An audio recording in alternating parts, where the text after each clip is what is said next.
ketika kota Majapahit yang ada di Trowulan runtuh tahun 1400 Saka, 1478 Masehi, Gunung Penanggungan atau Gunung Pawitra ini masih segar bugar. Terus terjadi pembangunan percandian ya.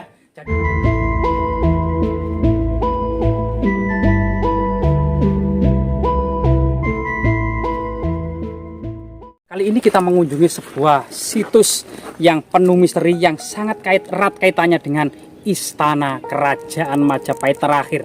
Ada beberapa sumber historis ya, karena memang lokasi ini berdekatan dengan lereng Gunung Penanggungan, di mana percandian terakhir dibangun pada Gunung Penanggungan ini tahun 1511 Masehi. Jadi kita coba menelusuri jejak-jejak perjalanan.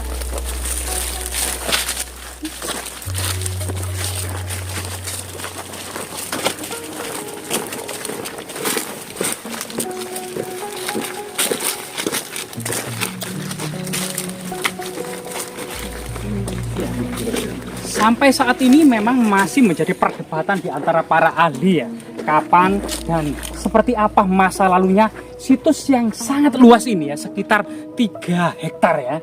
Jadi penuh dengan struktur tembok bata kuno. Bahkan kemudian artefak-artefak penting dan pusaka-pusaka Kerajaan Majapahit juga terserak. Mari kita teliti bersama-sama.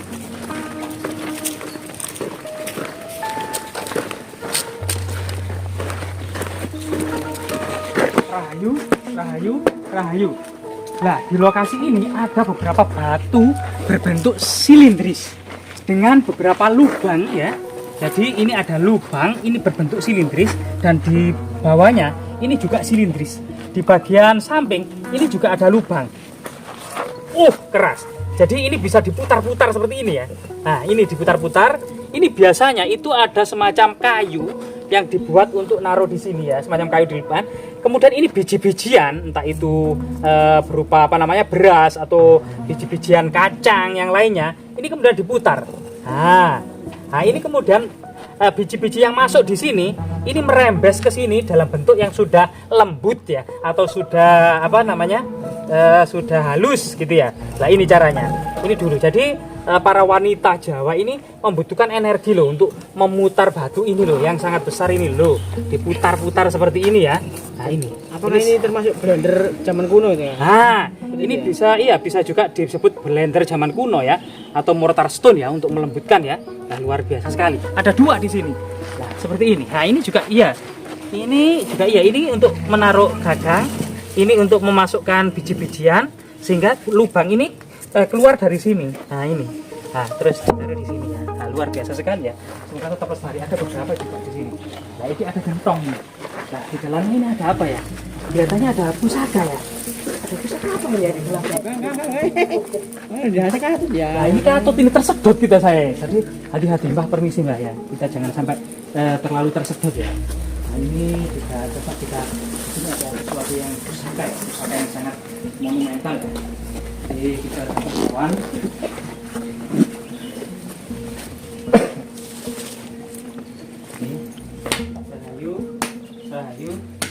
Rahayu.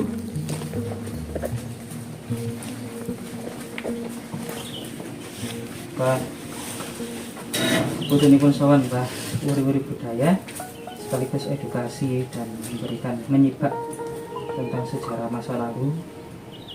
Mohon diberi petunjuk ya, agar kita tidak bengkok. Nah, jadi di sini ada sesuatu yang sangat luar biasa sekali ya. Ada suatu bentuk kotak ya, yang sangat besar, dan di atasnya ini ada batu lumpang, tapi di dalam pahatannya ini masih kasar, seakan-akan terlihat masih unfinished gitu ya. Mbak, permisi Mbak. Jadi di atas ini ada semacam kendi kecil dan ada perdupaan serta persajian berupa bunga-bunga wewangian, dan bentuknya ini sangat kasar ya. Nah, diduga batu ini tidak untuk keperluan profan, yaitu untuk menumbuk biji-bijian atau rempah-rempah atau dedaunan ya, melainkan ini memiliki fungsi magis, di mana diduga batu ini nama kunonya disebut batu kalumpang. Seorang pendeta Makudur biasanya ketika acara peresmian penetapan tanah-tanah Sima Perdikan di area ini kemudian menyembelih ayam di atas batu kalumpang dan memecahkan telur sebagai tanda telur itu sudah ceprot, artinya keputusan seorang Sri Maharaja terkait status tanah-tanah seperti sekitar ini yang ditetapkan oleh Raja tersebut sebagai status Sima Perdikan itu sudah diputuskan dan tidak bisa diganggu gugat. Maksudnya seperti itu. Setelah itu kemudian Sang Makudur itu kemudian membacakan kutukan-kutukan yang sangat menyeramkan di arah ini. Ya, menghadap ke utara, menghadap ke barat, menghadap ke selatan, menghadap ke timur, seraya kemudian menyebutkan seluruh dewa-dewa termasuk makhluk-makhluk halus lainnya, antara lain itu Gandharwa. Kemudian membacakan kutukan-kutukan yang sangat menyeramkan. Barang siapa saja yang merusak ketetapan ini atau yang mengganggu gugat ketetapan ini, baik itu dari kalangan 4 catur asrama. 4 catur asrama yaitu Brahmacarin, Grahasta, Wanaprastha, dan Sunyasa, maupun dari golongan 4 catur warna, yaitu kalangan Brahmana, para kesatria, para Waisya, dan para Sudra. Kalau kemudian merusak tatanan ini, ketetapan raja, dan kemudian bisa merusak area sekitar ini, itu kalau masuk hutan akan dipatok oleh ular, akan dimakan oleh harimau. Kalau masuk ke sungai akan dimakan oleh buaya. Kalau ke laut akan dimakan oleh ikan. Kepalanya direngkah, perutnya disobek, ususnya dimakan, darahnya diminum, otaknya dimakan. Ya, kemudian kalau datang ke gunung akan dipelantingkan ke bawah jurang. Itulah salah satu biasanya isi kutukan-kutukan seorang Makudur ketika kemudian menetapkan tanah Sima Perdikan.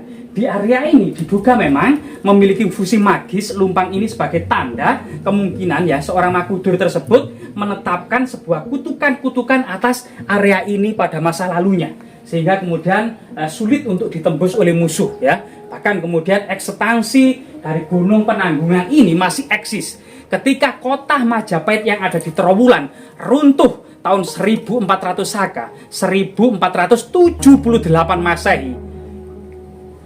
Gunung Penanggungan atau Gunung Pawitra ini masih segar bugar.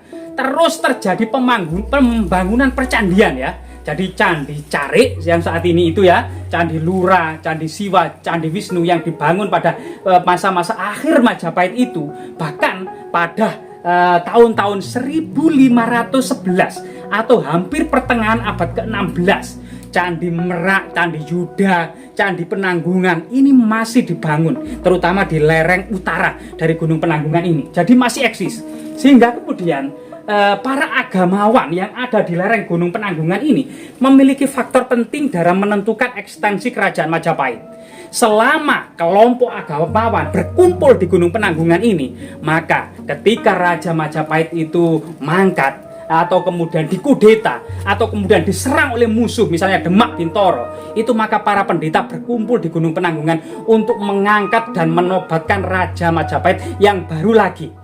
Dari sinilah kemudian eksistensi Gunung Penanggungan ini menjadi prioritas oleh Kesultanan Trenggono Demak ini, yang kemudian tahun 1543 gitu ya, secara besar-besaran kompleks Gunung Penanggungan yang merupakan tempat berkumpulnya para pendeta utama dan para bangsawan yang telah dinobatkan oleh para pendeta ini benar-benar runtuh total dengan usaha keras oleh Demak Bintoro gitu ya. Nah, ini sebuah pelajaran yang patut kita patut kita menjadi pelajaran bagi kita semuanya, pentingnya golongan agamawan ya dalam kemudian mendampingi para pemimpin atau para raja gitu ya. Dan semoga hal-hal seperti ini tetap lestari dan menjadi pelajaran bagi kita semua. Untung lokasi ini sudah diuri-uri ya oleh masyarakat sekitar atau sempat sudah ditetapkan oleh Balai Pelestarian Cagar Budaya Jatim gitu ya. Dan semoga tetap memberikan edukasi dan kemudian motivasi akan kejayaan ya, kejayaan Majapahit di masa lalu yang bisa menguasai Nusantara hanya dengan pena dan pedang, hanya dengan alat-alat yang tradisional. Dan kita sekarang modern gitu, bahkan wilayah Majapahit dulu itu melebihi wilayah Indonesia modern saat ini. Jas merah, jangan sekali-kali melupakan sejarah.